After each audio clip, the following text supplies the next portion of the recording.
190페이지 Child and Parent Care Credit 자녀 및 부양가족 보호비용 세액공제.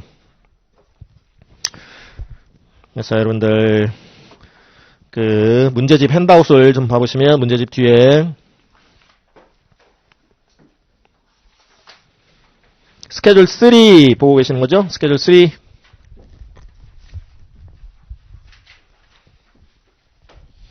스케줄 3 문제집 뒤에 Part 1 Non-Refundable Credit 그 중에 1번 FTC 보셨고 2번 Credit for Child and Dependent Care Expenses from Form 2441 line 11에서 가져오세요. 그리고 2441을 뒤에 첨부하세요. 이거 자녀 및 부양가족 보호비용 세액공제 그거 정리 들어가요. 190페이지 보시면 교재. 자, if you paid someone 누군가에게 대가를 지불하고 to care for qualifying individual 적격 대상자를 케어 하였다면 그렇게 함으로써 so you든 and your spouse if you are married 결혼했다면 배우자든 could work 직장을 다닐 수 있거나 or look for work 혹은 구직 활동을 할 수 있었다면 you may be able to claim the credit for child and dependent care expenses. 차일드나 디펜던트를 케어하는 데 들어갔던 비용에 대한 세액공제를 주장할 수 있습니다. 그래서 자, 텍스페이가 직장에 다니고 있다. 근데 집에 누군가 케어를 해야 될 대상이 있어요. 누군가 돌봐줘야 될 필요성이 있는 대상이 집에 있어요. 혹은 그 직업을 찾고 있는데 구직 활동을 하고 있는데 케어해야 될 대상이 있어요. 집에.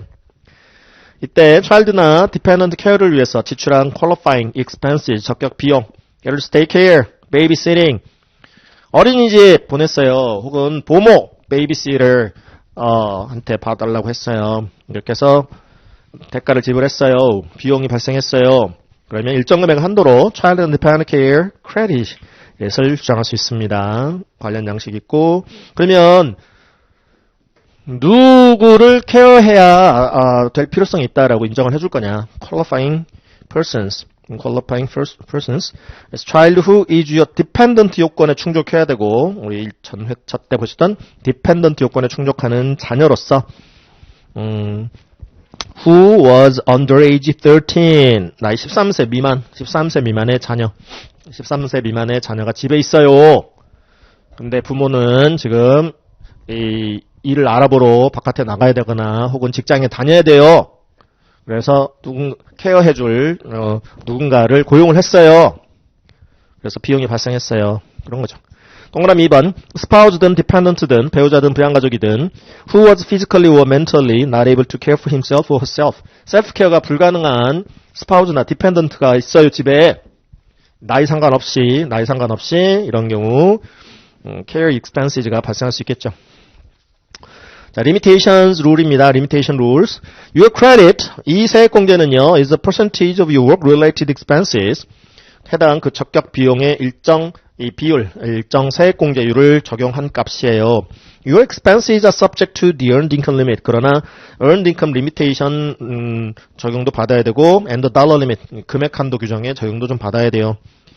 The percentage is based on your AGI. 그 세액공제율은 AGI에 근거하여 이렇게 결정되게 됩니다. 그래서 Child and Dependent Care Credit은 다음 중 가장 적은 금액, 다음 셋 중 가장 적은 금액 곱하기 일정률, 세액공제율을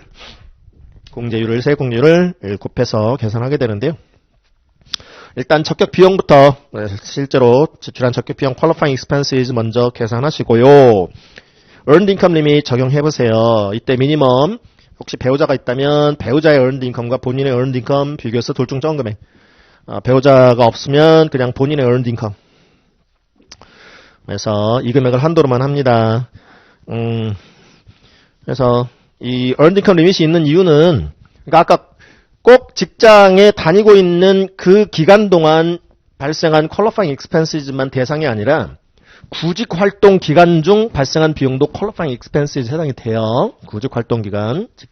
그런데 결국은 올해 종료일까지 직장을 잡았어야 돼요. 직장을 구했어야 돼. 그래서 earned income 있어야 돼. 근로소득 있어야 돼요. earned income 리밋 때문에 있어야 돼요. 즉 주의하셔야 될 점, 구직 기간 중 발생한 아까 뭐 데이케어, 베이비시팅, 구직 기간 중 발생한 비용도 적격 비용 계산 시에 산입을 합니다. 포함시켜요. 구직 기간 중에 발생한 것도. 그런데 earned income limit이라는 게 있기 때문에 결국은 직장을 구해서 올해 earned income 근로소득이 있어야만 합니다. 있었어야만 합니다. 예를 들어서 100을 들여서 케어 expenses, 케어를 했어요. 100이 들어갔어요. 케어하는데 100이 들어갔어. 근데 올해 벌어들일 earned income이 예를 들어서 90이라고 생각을 해보세요. 그러면 90 벌려고 100 들여갖고 케어해요? 그 말이 안 된다는 거죠. 케어하는데 돈이 더 들어간다면 버는 돈보다 쓰는 돈이 더 많은데 뭐하러 지금 직장을 잡느냐. 차라리 당신이 그 케어하는 게 낫지. 뭐 그런 거죠. 90을 벌기 위해서 100 비용을 들여서 케어를 해? 말이 안 된다. 100 비용 발생한 것 중에서 90까지만 인정할 거야. 그러면 그게 earned income limit이에요. 아시겠죠? 달러 리밋은 2021년에 확 증액을 시켰어요. 3,000짜리를 8,000불로 바꿔주시고 6,000짜리를 16,000불로 바꿔주세요. 3,000불짜리를 8,000불로 그리고 6,000불짜리는 16,000불로 2020년까지만 해도 자녀 적격 대상자 1인 qualifying person 1인 3,000, 2인 이상 6,000불까지 인정을 했었는데 2021년도에 1인 적격 대상, 케어해야 될 대상 1인 8,000불, 2인 이상 8,000불의 2배인 16,000불까지 이 적격 비용으로 인정을 해줍니다. 달러 리밋. 그러니까 요 금액을 초과한다면 요 금액까지는 적격 비용으로 인정해줍니다. 그러니까 동그라미 1번, 2번, 3번 셋 중에 적은 금액, 가장 적은 금액, 가장 작은 금액이 나오겠죠. 그거 곱하기 이제 밑에 텍스페이 AGI 금액 정도에 따라 다른 세액공제율이 적용됩니다.